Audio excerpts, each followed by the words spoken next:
G'day everyone. We've got a new little toy with us today. We've got the OM-5. Now, my love of the OM-1 started with the love of the OM-5 Mark III. That was where it all began. So, I've obviously watched everything that everyone else has watched, and you know, there's certain things that a lot of people wanted in this OM-5, and feel a little bit let down by the camera. But obviously I've got the OM-1 and now I've got the OM-5, and there's a reason I bought it. There's a couple of reasons actually, there's a few. Let's just talk about the first one. Is when you've got the OM-1 set up for photography. 300's on, your teleconverter, you know, it's not that small a setup. And if I want to do a little bit of video at the start or at the end, I've got to get into the backpack, change lenses around, and you know, you've got a one camera setup. But with this little OM-5, it's tiny, it's plastic body, stabilisation's great. You know, it's an EM1 Mark III in a plastic body. And for me, I think, well, you know, 4K 60 would have been perfect. You can slow down some footage. You know, there's a lot of other things that a lot of people wanted. Was the new sensor, better autofocus. But let's get real. You know, if you're shooting birds in flight, you want the big processor, which comes with premium technology, and OM-1's there for that.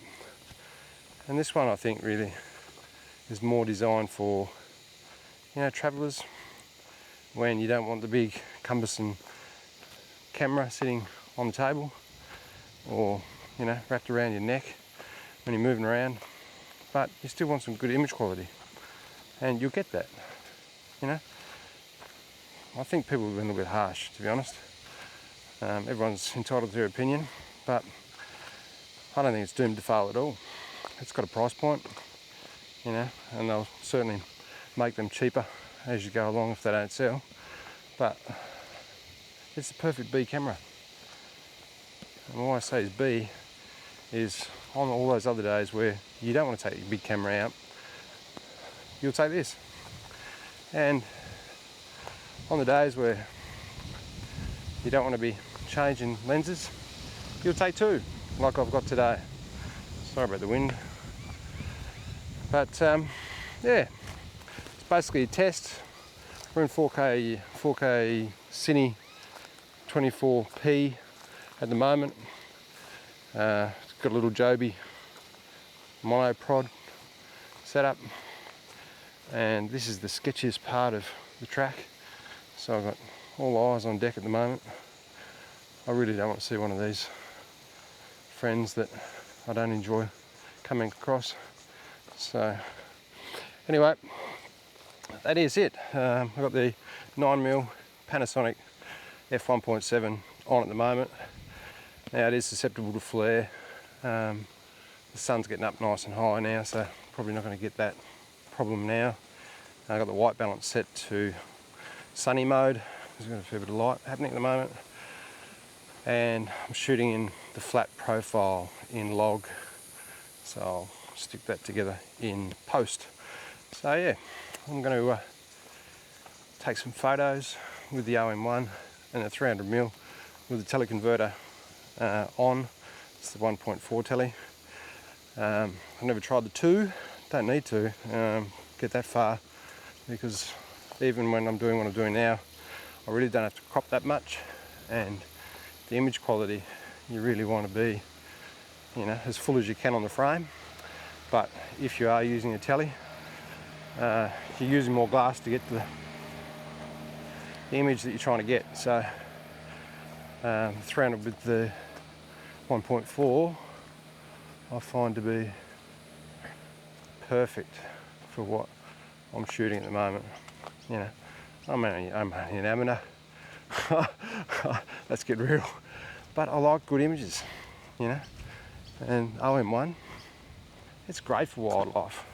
Really, really, really amazing quality for wildlife. Autofocus is insane. I couldn't be happier, to be honest. You know, you got different stuff for different people. People like video, people like photos, people want full frame. You know, horses for courses. At the moment I've got an OM-1 wrapped around my neck. I'm holding that and I'm talking OM-5 and try to do that with a full frame. So anyway, that's it. That's the OM-5. Maybe do some more shooting along the way. I'm out of the sketchy part of the road, so it's nice and wide out here. So I might start concentrating on looking up in the trees versus down on the floor and see what we can find. So stick around. We'll talk to you soon.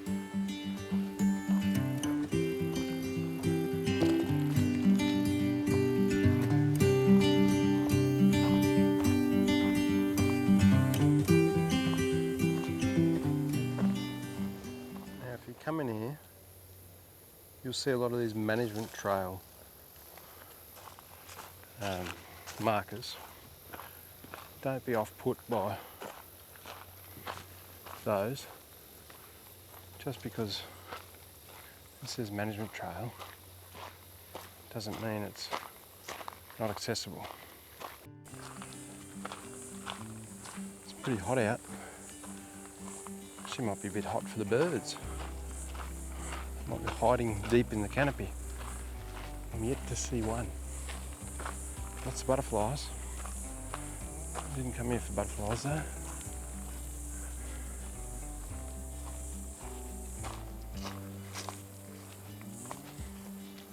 Another trick for young players is that if you don't have much success with birds or koalas and you flip over to macro, there's a little button. Let's show you that button here. So let's get this light right. Okay, can you see it? There. So you got 1.4 meters to 4, 1.4 to infinity, and 4 meters to infinity. Now, I haven't changed mine. I have now. So you'll set it up for macro at that 1.4 to 4, and you forget you had it set at that, and then you line up a bird where sometimes you don't have time to readjust yourself, and you go to line up on him, and what do you know? You think something's wrong with your camera. Don't worry, I've been there too. I've done it. So all these little tricks for young players with this 300mm. It's a very, very versatile lens. It's expensive, and when you pick up this type of quality, you've got lots of different choices. Macro was something that I've always wanted to do, and I didn't really know you could do it with this lens, but it takes beautiful, buttery smooth bokeh macro shots as well.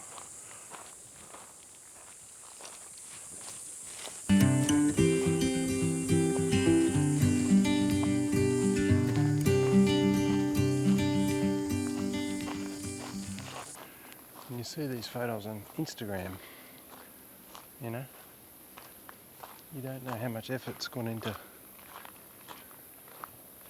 getting the shot. You kind of take it for granted. You look at the image quality, you look at the bokeh, you look at the noise, you look at the sharpness, but sometimes forget. I'm guilty of it too. How'd you get that shot? What was he using? But yeah, actually got to get there first to get the shot.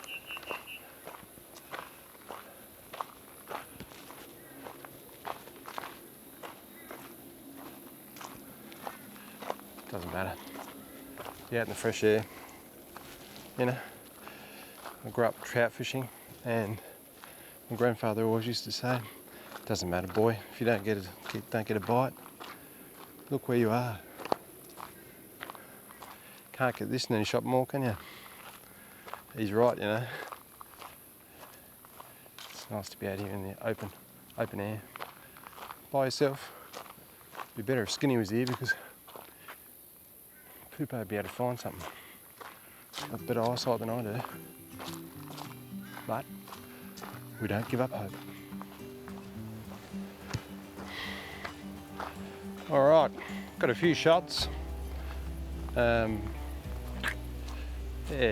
not quite as successful as it has been of late, but it's hot today, and I think no different to us when it's hot.